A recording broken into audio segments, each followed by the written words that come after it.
Watermelon சாப்பிட்டு அந்த தோலை தூக்கி வீசாதீங்க. அதில் நிறைய ஹெல்த் பெனிஃபிட் இருக்குது. முக்கியமாக அது வந்து பார்த்திங்கன்னா மசில் பெயினுக்கு ரொம்பவே வந்து ஹெல்ப் பண்ணும்.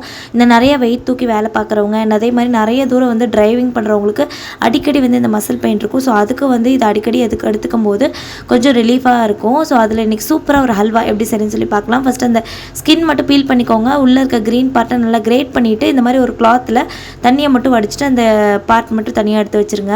இப்போ வந்துட்டு கடாயில் கொஞ்சமாக வந்து நெய் விட்டுட்டு அந்த கிரேட் பண்ண க்ரீன் கலர் பார்ட்டை இதில் போட்டுட்டு ஒரு 2 மினிட்ஸ்க்கு நல்லா சாட்டே பண்ணிவிட்டு நம்ம அடிச்சு வச்சுருக்கோம் அந்த தண்ணி இதில் ஊற்றிட்டு நல்லா குக் பண்ணிக்கலாம். காய் நல்லா வெந்ததுக்கப்புறமா தேவையான அளவு சுகர், கொஞ்சமாக ஏலக்காய் தூள் வந்து போட்டு நல்லா மிக்சிங் கொடுத்துருங்க. ஃபுட் கலர் வந்து ஆப்ஷன் தான், உங்களுக்கு வேணும்னா போட்டுக்கோங்க, இல்லைனா வந்து தேவையில்லை.